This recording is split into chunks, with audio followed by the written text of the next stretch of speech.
보면은 이 모세의 인생을 둘로 나눌 수 있는데, 제일 처음에는 왕궁에서의 40년 인생입니다.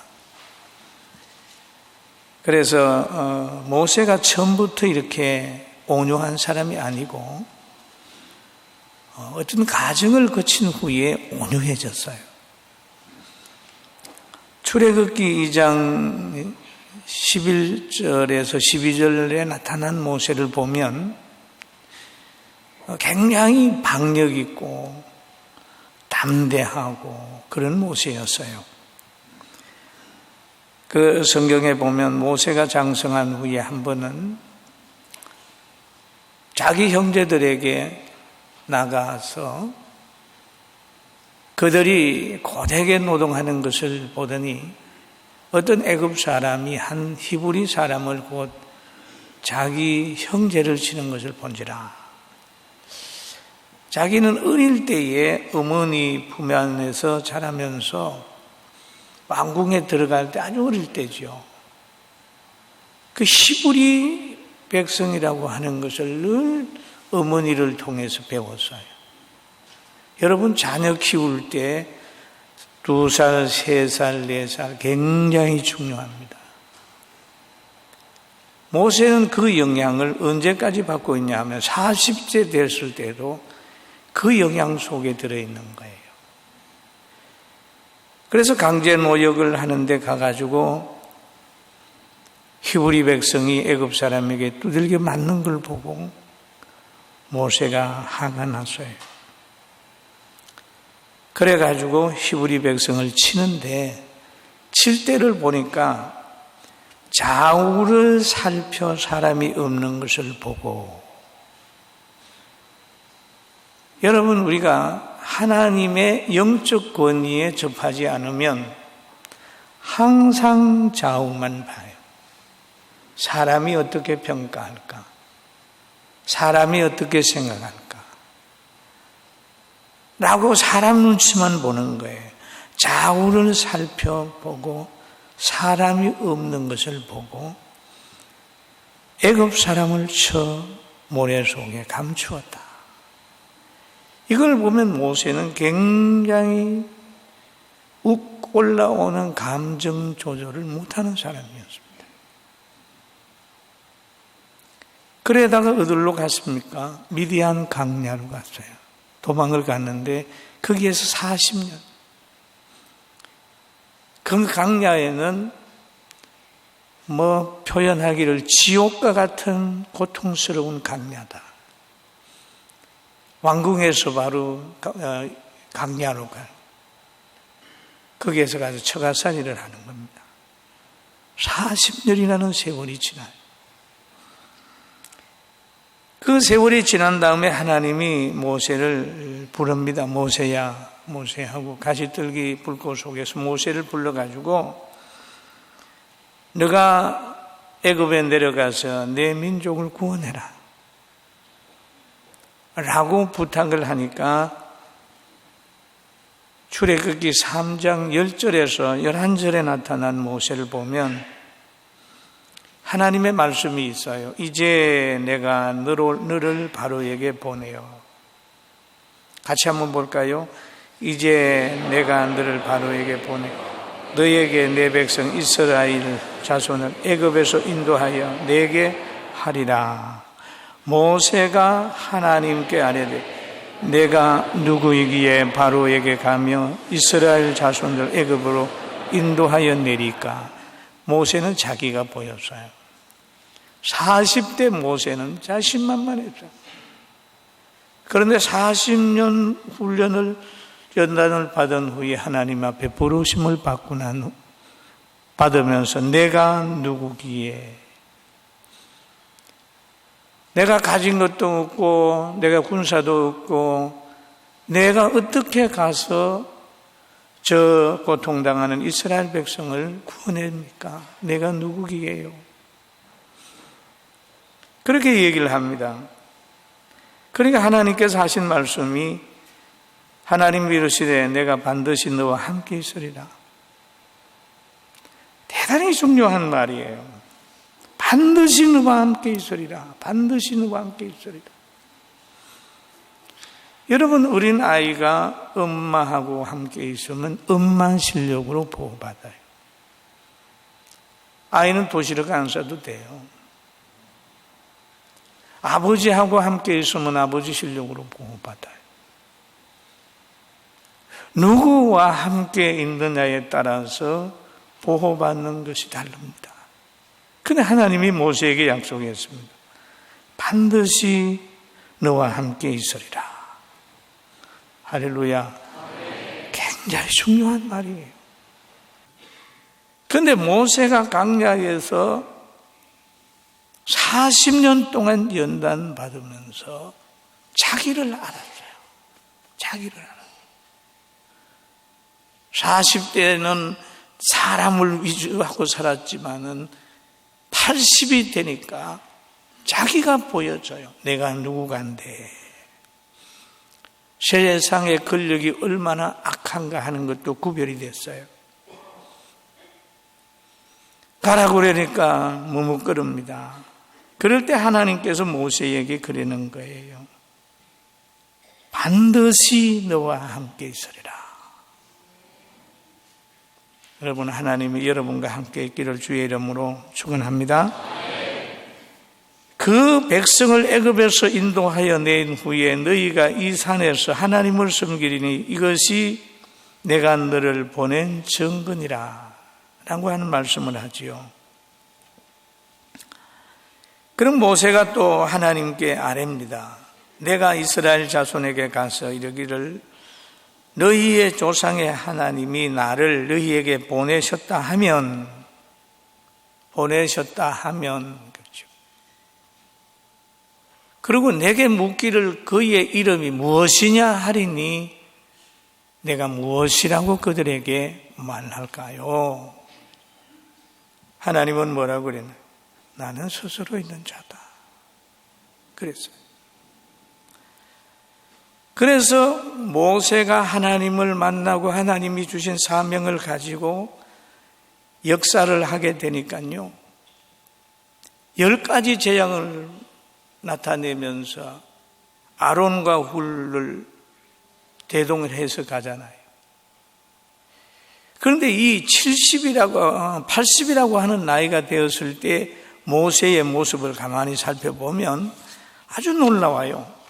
어떻게 놀라우냐 하면 과거에는 모세가 지식과 언어에 능했습니다. 성경에 보면.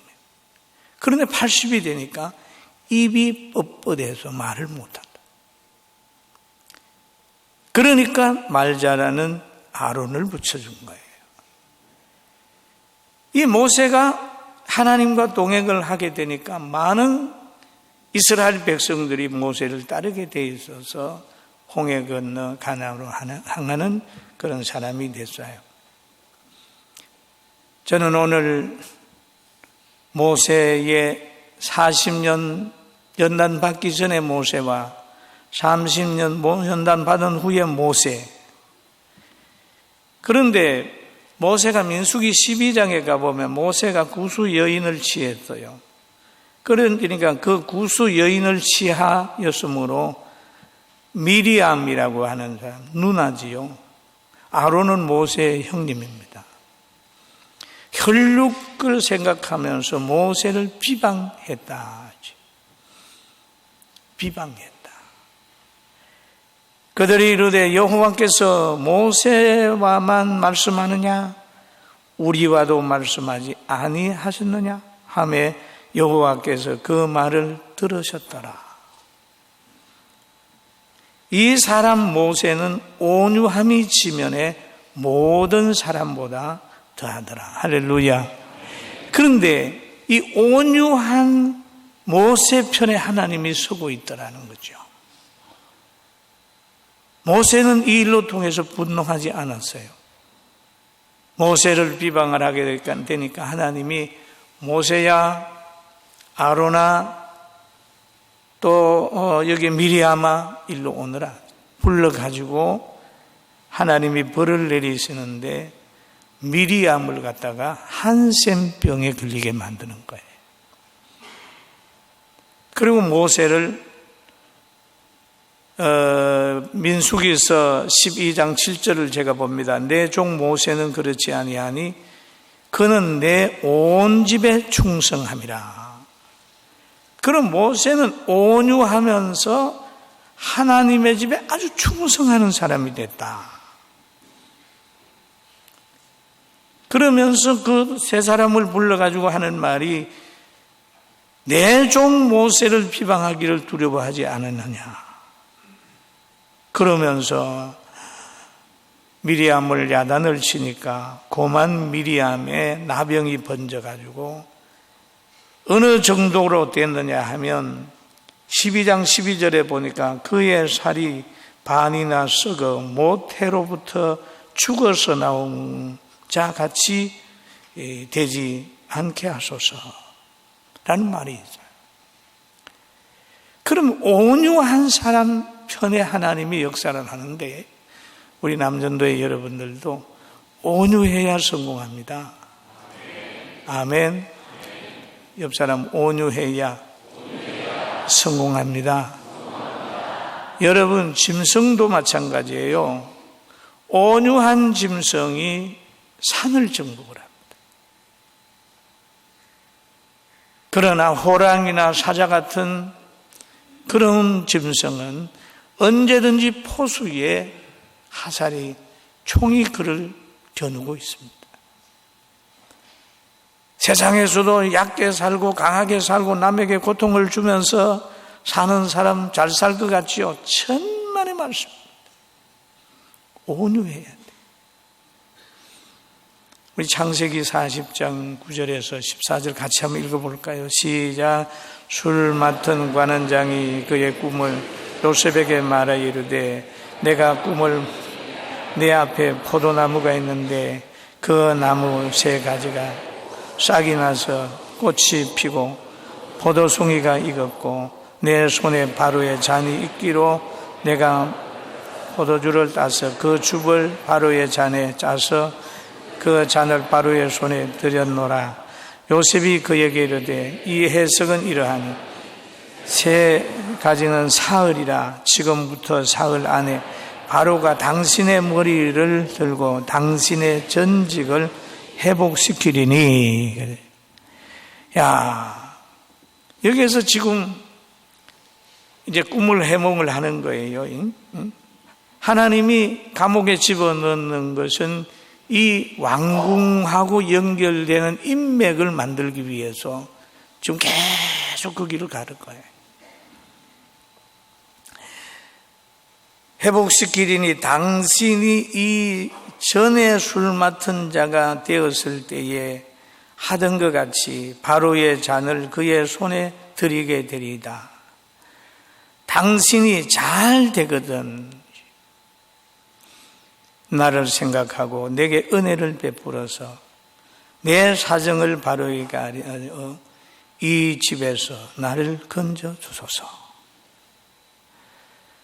여러분 꿈을 해몽을 해주면서 야 너는 회복이 되는데 나는 지금 너무 억울하게 들어왔다 이거.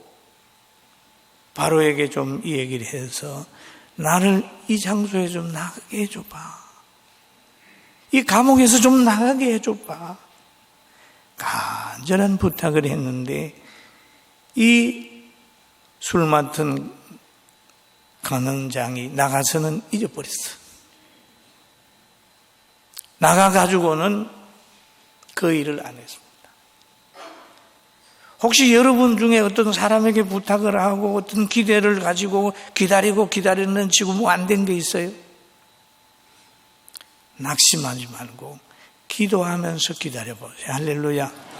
아멘. 아멘. 아멘. 아멘. 기도하면서 기다려요. 그랬더니 하나님이 드디어 그 왕에게 꿈을 꾸게 하는 거예요. 그 7년 대가난과 풍년의 꿈을 꾸게 하게 되니까 왕이 번뇌하고 고통스러우니까 술 관원장이 생각이 난 거예요. 아, 내가 감옥에서 내 꿈을 해몽한 사람이 있는데 그러면서 끌어내가지고 왕 앞에 모시고 가잖아요. 참. 여러분, 축복의 때가 있으니까 좌절하지 말고 끝까지 인내하세요. 할렐루야. 아멘. 얼마나 귀한지 몰라요. 그래서 요셉을 보면은, 그러면서 요셉을 가만히 보세요. 복수하지 않았어요. 보디발에게 복수했나요? 그 아내에게 복수했나요? 자기를 팔아버린 형들에게 복수했나요? 아무에게도 복수하지 않았습니다. 아버지가 죽은 후에 쩔쩔매고 있는 형제들을 향하여 형님들 염려하지 마세요. 팔았다고. 내가 형님들과 형님의 자녀들을 잘 양육하겠습니다. 도와드리겠습니다 했어요. 여러분, 절대로 믿는 여러분들은 복수하지 말고 사랑만 합시다. 온유만 합시다. 믿습니까? 그렇게 되면 하나님이 복수하시고 하나님이 역사하시고 하나님이 높여놓는 거예요. 하나님이 높여. 그리고 세 사람 모세 했으니까 이제는 뭡니까? 요셉 했고 마리아의 남편 또 얘기를 이제 하고 이제 마치려고 그러는데요. 오늘 여러분 설교 들었잖아요. 그의 남편 요셉은 의로운 사람이라 그를 드러내지 아니하고 가만히 끊고자 하여. 여러분, 아내의 연약함이 있거든. 연약함을 드러내려고 하지 마세요. 가끔 과거에 신앙생활 하다가 보면 어떤 집에서 불만 있는 걸 가지고 밖에 나와서 막 아내를 욕하는 사람이 있어요. 여자들이 말이죠. 그리고 잘못된 것을 막 얘기하는. 그러니 그 남편이 나중에 가서 나이 늙으면 노숙자 안 된다는 보장이 있나요? 여기는 노숙자가 안 나올 것 같긴 한데 아내의 연약한 부분이 있으면 이해가 안 되는 거예요. 지금 약혼한 여인이 지금 잉태해서 왔어요. 천사를 만나기 전에 요셉이에요. 그럼에도 드러내지 아니하고 가만히 끊고자 해요. 이런 남편. 그리고 마리아와 같은 아내가, 여자들은 잘 들어야 돼요. 마리아와 같은 아내가 될 때 요셉과 같은 남편을 만날 수 있는 거예요. 할렐루야. 사랑받을 수. 말씀대로 이루어지다라고 하는 강한 믿음이 있을 때 하나님은 요셉과 같은 사람을 만나게 해주시고 또 요셉에게 나타나가지고 요셉아 라고 얘기를 하죠. 그 여인은 부정한 여인이 아니다. 요셉처럼 마리아를 뒤에서 도와줄 수 있는 에너지가 있고 예수님 안에 있을 때 민족을 구원할 수 있는 능력이 있고 예수 그리스도 안에 있을 때 온유할 수 있는 은사가 주어지는 거예요. 할렐루야. 오늘 헌신 예배 드린 다음에 뭐 다른 거 다 버리고 돈 많이 못 벌어다 주는 것보다도 더 불행한 사람은 누구냐 하면 아내에게 따뜻하게 말 한마디 못하는 사람. 항상 빈잔만 주는 거. 넌 왜 부모님을 그렇게 모시냐? 넌 왜 안 가보냐? 그렇게 나무래기만 하지 수고한 아내의 연약한 부분을 돌아보지 주지 않는 남편이라면 그런 말 할 자격도 없어요. 제가 왜 이런 말을 하는지 압니까? 제가 그런 사람일 수도 있었어요. 나이가 60이 넘어서 60 중반을 넘어가다 보니까 가장 소중한 사람은 먼저는 하나님이요 예수님이요. 내가 가장 가까이 해야 될 것은 교회요. 내가 가장 지키고 따라야 될 것은 하나님의 말씀이요. 사람으로 대할 때는 자기 아내와 그리고 자녀들과 그리고 사랑하는 성도들 합하고 하는 것.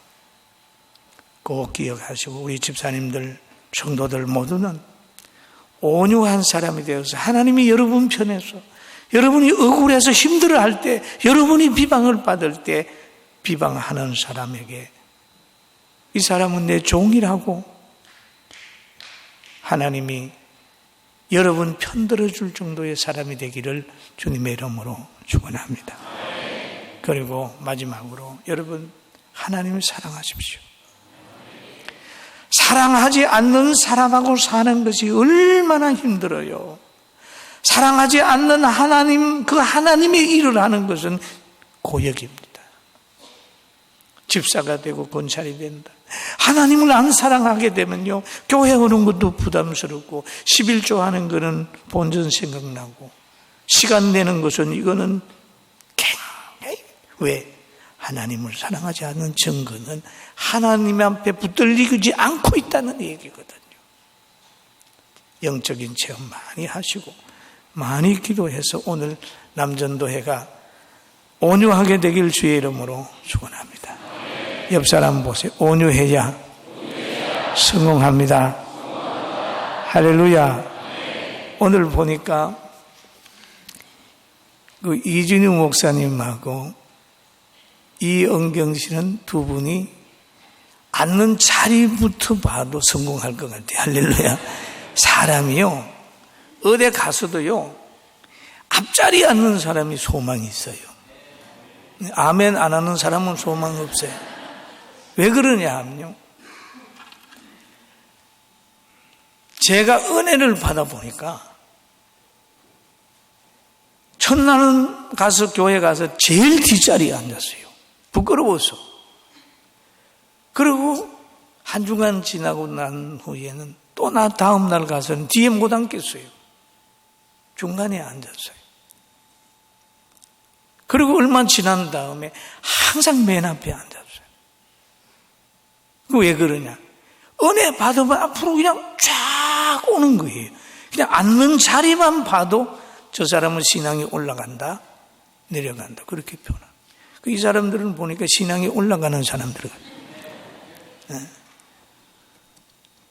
그리고 우리 교회에 유명한 배우나 가수 나오면 사인해달라고 덤벼들지 마세요. 얼마나 불편한지 몰라요. 그냥 가만히 오면 성도로서 형제로 잘 맞아주면 너무 좋고, 늘 박수 보내주면 너무 좋고 그렇습니다. 할렐루야. 그리고 보면은 또 성공하는 우리 청년 중에 어느 청년이 있어요. 옛날에 요게 그 신안 애장가요 다녔던 청년인데 전도를 했어요. 2주 때 딱 나오더니, 목사님, 이 주보에 보니까 11조라고 있는데 이게 뭐 하는 겁니까? 설명을 해줬더니 첫 달부터 시작했어요. 그러더니 걔가 목사가 됐습니다. 또 어떤 청년은 그럽니다. 교회에 이제 나와서 얼마 있다가 봉급을 탔는데 11조 꺼내는 폼을 보니까 이거 아까워서 죽을 지경인 것 같아. 인상을 쓰면서 꺼내는. 근데 그때는, 지금은 안 그러겠는데 그때야 뭐 방에서 예배 드리니까 한 10명 모였어요. 보니 내 속에서 그래. 야, 하나님이 뭐 거진 줄 아냐? 그 너 돈 먹으려고 무슨 11조 내라 그러는 줄 알아? 그런 생각이 들어왔어요. 들어와서 불러가지고 봐봐. 가져가서 얼마나 자존심이 상해가지고 그때부터 지금까지 11조를 한 번도 안 띄면 그 자녀들 중에서 목사가 나왔어요. 되는 사람들은요, 6개월 안에 행동이 고쳐지는 사람이 있고 1년, 2년, 10년, 20년 가버리면 잘 안 고쳐져요. 안 고쳐져요. 직분자가 되기까지 못해버리면 연말만 되면 후회하고 낯뜨겁고 막 11조 강요하면 부담스럽고 그러다. 여러분, 부담스러운 거 아니에요. 복받아라고 하는 소리 하기 싫으면 하지 마는데, 그러나 목회자의 생각은 그걸 해야 복을 받겠더라고요. 할렐루야. 그래서 얘기를 막 하는 거예요. 이번에 지금까지 안 했는데 그러면 어떻게 해요? 지금부터라도요. 하나님의 말씀은 약속을 지키는 하나님 앞에 그런 복을 받아야 되죠. 저는 오늘 헌신 예배를 드리면서 모세처럼 온유해라. 자기의 감정 조절을 못하면 미디안 강야, 지옥 같은 강야로 간다. 연단받는다. 온유하게 되면 대적이 그걸 하나님이 정리해주고 하나님이 깨닫게 해준다. 또 요셉처럼 자기가 본 누구에게 부탁을 했는데 그 사람이 까마득히 잊어버리고 있다. 초조해하지 마라. 기도하고 기다리고 되면 그 사람 주위에 어떤 변화가 와서 여러분을 찾아보게 될 거다. 믿습니까? 그리고 마리아의 남편 요셉처럼 늘 아내의 허물진 부분까지라도 덮으려고 노력해라. 그리고 하나님의 말씀이 떨어지거든 이해하고 주 안에서 사랑해서 행복한 남전도의 우리 모두가 되길 주의 이름으로 축원합니다.